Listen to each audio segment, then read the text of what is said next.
हमारे चारों ओर फैला अंतरिक्ष हमेशा से ही हमारी उत्सुकता का विषय रहा है। प्राचीन काल में जब लोग रात्रि में आकाश को निहारते तो उन्हें टिमटिमाते तारे दिखाई देते, जिन्हें वो ईश्वर का घर मानते। सदियों तक ऐसा ही चलता रहा। फिर उदय हुआ विज्ञान का और हमने जाना कि आकाश में रेत के कण जैसे दिखाई देने वाले ये खगोलीय पिंड असल में या तो तारे हैं या फिर ग्रह। चूंकि हम जानते थे कि पृथ्वी भी एक ग्रह है, हमारे मन में एक महत्वपूर्ण सवाल उठा कि क्या पृथ्वी के अलावा भी किसी दूसरे ग्रह पर जीवन मौजूद है। इस सवाल का उत्तर जानने की हमारी जिज्ञासा ने हबल जैसे स्पेस टेलीस्कोप्स को जन्म दिया, जिसने कई ऐसे ग्रह ढूंढ निकाले जिन पर जीवन संभव हो सकता है। पर ये ग्रह हमसे इतनी दूर हैं कि हम आज की तकनीक से वहां जाने की सोच भी नहीं सकते। इन ग्रहों तक आसानी से पहुंचने के लिए हमें कम से कम प्रकाश की गति से चलने वाला यान चाहिए। पर आइंस्टाइन की थ्योरी ऑफ रिलेटिविटी के अनुसार कोई भी वस्तु जिसका कुछ मास हो प्रकाश की गति से नहीं चल सकती, क्योंकि ऐसा करने के लिए उसे अनंत ऊर्जा की जरूरत होगी। सीधे शब्दों में कहें तो ऐसे यान की रचना करना ही नामुमकिन है जो प्रकाश की रफ्तार या उससे ज़्यादा तेज चले। तो क्या इसका मतलब ये समझा जाए कि हम कभी भी उन ग्रहों तक नहीं पहुंच पाएंगे? अगर ऐसा है तो वैज्ञानिक क्यों बेकार में अपना बहुमूल्य समय ऐसे ग्रह को ढूंढने में लगा रहे हैं जहां हम कभी जा भी नहीं पाएंगे? इसका कारण है कुछ मैथमेटिकल इक्वेशंस जो कम से कम दो ऐसी संभावनाओं को जन्म देते हैं जिनसे हम बिना थ्योरी ऑफ रिलेटिविटी के नियमों को तोड़े ब्रह्मांड के सुदूर इलाकों में प्रकाश से भी पहले पहुंच सकते हैं। ये दो संभावनाएं हैं वर्म होल तथा वार्प ड्राइव के रूप में। आज के इस एपिसोड में हम वर्म होल के बारे में जानेंगे। वार्प ड्राइव क्या है और ये कैसे काम करता है हम किसी दूसरे एपिसोड में देखेंगे। तो चलिए शुरू करते हैं आज का ये एपिसोड।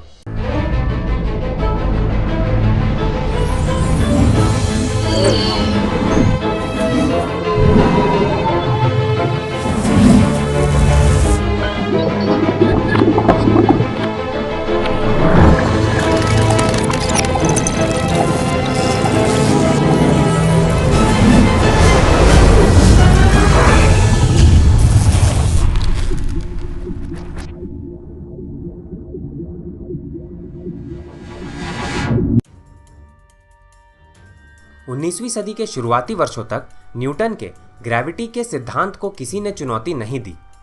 न्यूटन के सिद्धांत के अनुसार इस ब्रह्मांड में सभी ऑब्जेक्ट्स, हम और आप भी, एक दूसरे को अपनी ओर एक बल से खींचते हैं जिसे ग्रेविटी या गुरुत्वाकर्षण कहते हैं। ऑब्जेक्ट जितना बड़ा होगा उसका गुरुत्वाकर्षण बल उतना ही अधिक होगा। यही कारण है कि हम इस पृथ्वी की सतह पर रहते हैं, न कि आकाश में तैरते हुए। पर न्यूटन के गुरुत्वाकर्षण सिद्धांत में एक बहुत बड़ी कमी थी जिसकी ओर किसी ने ध्यान नहीं दिया। न्यूटन ने यह तो बता दिया कि ब्रह्मांड में हर एक वस्तु एक दूसरे को अपनी ओर खींचते हैं, पर उन्होंने ये नहीं बताया कि वो ऐसा क्यों या कैसे करते हैं। दूसरे शब्दों में कहूँ तो गुरुत्वाकर्षण बल काम ही क्यों करता है या फिर ये कैसे काम करता है। इस महत्वपूर्ण सवाल ने एक युवा क्लब को झकझोर कर रख दिया जो आगे चलकर एल्बर्ट आइंस्टाइन के नाम से जाना गया। 1915 में आइंस्टाइन ने अपने जनरल रिलेटिविटी के सिद्धांत के जरिए ये बताया कि गुरुत्वाकर्षण स्पेस टाइम में आई विकृति के कारण काम करता है। अब आप सोच रहे होंगे कि ये स्पेस टाइम क्या है। इसे विस्तार से किसी और वीडियो में समझाऊंगा। फिलहाल आप केवल ये समझिए कि ये एक चादर की तरह है जिसमें स्पेस और टाइम दोनों एक साथ जुड़े हुए हैं। आइंस्टाइन ने कहा कि ब्रह्मांड की हर वस्तु स्पेस टाइम को अपने आकार के अनुसार विकृत करती है। अगर किसी वस्तु का आकार अधिक है तो वो स्पेस टाइम को ज़्यादा विकृत करेगी। इसे समझने के लिए आप एक चादर पर एक भारी तथा एक हल्का गोला रखिए। आप पाएंगे कि दोनों गोले चादर को विकृत करेंगे, पर भारी गोला चादर को ज़्यादा विकृत करेगा। इससे होगा ये कि दोनों गोले एक दूसरे की ओर खिंचने लगेंगे। चूंकि बड़े गोले ने चादर को ज़्यादा विकृत किया है, छोटा गोला उसकी ओर जाने लगेगा। आइंस्टाइन के अनुसार इसे ही हम ग्रेविटी यानी कि गुरुत्वाकर्षण बल के नाम से जानते हैं। वर्म होल का कॉन्सेप्ट भी स्पेस टाइम में होने वाली विकृतियों से ही आया है। दरअसल आइंस्टाइन तथा उनके साथी नेथन रोसन ये मानते थे कि कई बार इन विकृतियों की वजह से स्पेस टाइम में एक शॉर्टकट रास्ता बनता है जो न सिर्फ ब्रह्मांड के दो सुदूर स्थानों को आपस में जोड़ता है बल्कि दो अलग अलग समय काल को भी। अगर आप इसे अभी तक नहीं समझ पाए हैं तो चलिए इसे एक उदाहरण की सहायता से समझते हैं। मान लीजिए A तथा B स्पेस टाइम में दो ऐसे स्थान हैं जिनकी दूरी काफ़ी ज़्यादा है। अगर हम परंपरागत तरीके से ए से बी तक पहुंचने की कोशिश करें तो हमें अरबों वर्ष लग जाएंगे, पर अगर हम स्पेस टाइम को ही मोड़ दें तथा शॉर्टकट रास्ते का इस्तेमाल करें तो हमें बी तक पहुंचने में प्रकाश से भी काफ़ी कम समय लगेगा। इन्हीं शॉर्टकट रास्तों को हम वर्म होल्स कहते हैं। पर क्या वर्म होल का इस्तेमाल करना संभव है? आइए जानते हैं। आइंस्टाइन के मैथमेटिकल मॉडल के अनुसार वर्म होल वास्तव में इस ब्रह्मांड में मौजूद होने चाहिए, पर हमें कोई भी वर्म होल आज तक नहीं मिला है। अभी तक भौतिकी शास्त्री कुछ भी ऐसा नहीं सोच पाए हैं जिससे ये सिद्ध हो पाए कि इस ब्रह्मांड में वर्म होल का निर्माण प्राकृतिक तरीके से होता है। पर थ्योरेटिकल फिजिसिस्ट जॉन व्हीलर के क्वांटम फोम हाइपोथेसिस की माने तो वर्चुअल पार्टिकल्स की तरह वर्म होल्स भी खुद ब खुद बनते तथा नष्ट होते रहते हैं। अगर वर्चुअल पार्टिकल्स के बारे में आप नहीं जानते तो मैं आपको बता दूं कि ब्रह्मांड में कुछ ऐसे पार्टिकल्स देखे गए हैं जो अपने आप ही अस्तित्व में आते हैं तथा कुछ समय बाद ही नष्ट हो जाते हैं। ये कहाँ से आते हैं, इनका निर्माण कैसे होता है तथा ये नष्ट कैसे हो जाते हैं, हम नहीं जानते। आश्चर्यजनक व्यवहार करने वाले इन पार्टिकल्स को भौतिकी शास्त्रियों ने वर्चुअल पार्टिकल्स का नाम दिया है। व्हीलर की थ्योरी के अनुसार वर्म होल्स का अस्तित्व तो है, पर वो आकार में इतने छोटे होते हैं कि हम उन्हें डिटेक्ट नहीं कर पाते।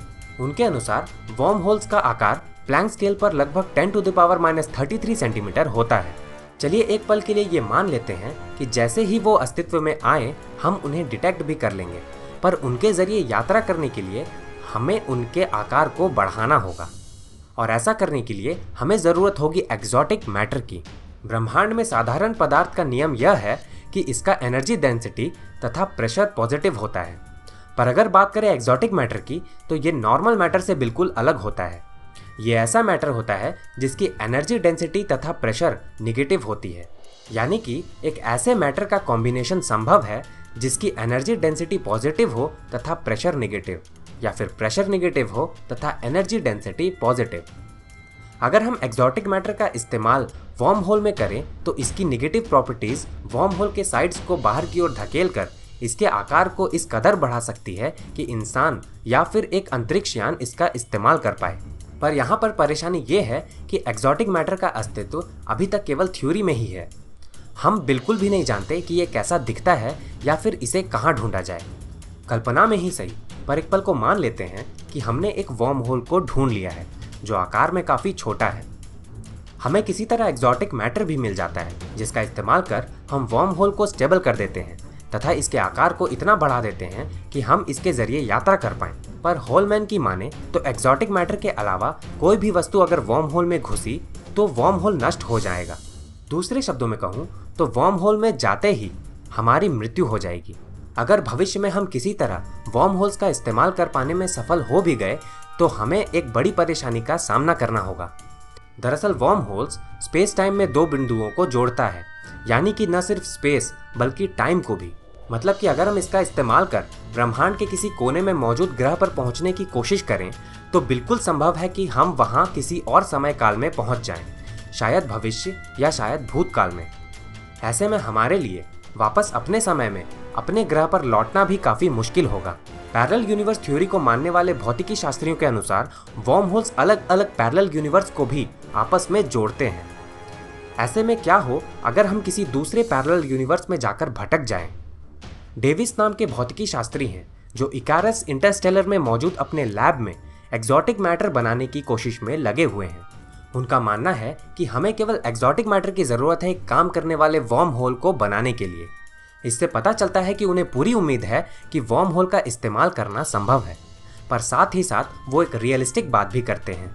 वो कहते हैं अगर वर्म होल्स का इस्तेमाल कर हम मनुष्य अगर ब्रह्मांड के किसी भी ग्रह या सितारे के पास पहुंच सकते हैं तो ऐसा कोई कारण नहीं कि ब्रह्मांड की किसी अन्य विकसित सभ्यता ने पहले ही ऐसा न किया हो।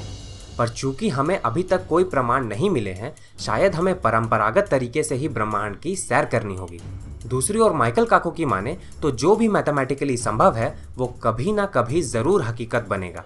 अभी हम जिन चीज़ों को असंभव मान रहे हैं वो केवल इसलिए असंभव है क्योंकि हमारे पास उन्हें संभव बनाने के लिए पर्याप्त तकनीक मौजूद नहीं है। जिस दिन हम वैसी तकनीक का विकास कर लेंगे वो सब संभव हो जाएगा जो आज असंभव है। अगर बात करें वर्म होल से समय यात्रा करने की तो जितना सरल ये प्रतीत होता है उतना है नहीं। अभी तक जितना हमने इसे समझा है उससे ये तो तय है कि इसके जरिए हम भविष्य की यात्रा कर सकते हैं, पर भूतकाल में यात्रा करना अभी भी संभव प्रतीत नहीं होता। खैर, वर्म होल से हम समय यात्रा कर सकते हैं या नहीं, या फिर ये किस तरह समय यात्रा को संभव बनाता है, ये एक अलग विषय है जिसे हम एक अलग वीडियो के जरिए समझेंगे। आज के इस एपिसोड में बस इतना ही। आशा करता हूँ कि ये एपिसोड आपको पसंद आया होगा। अगर ऐसा है तो इसे लाइक तथा शेयर करना ना भूलें। अगर आप इस चैनल पर नए हैं तो इसे सब्सक्राइब जरूर करें।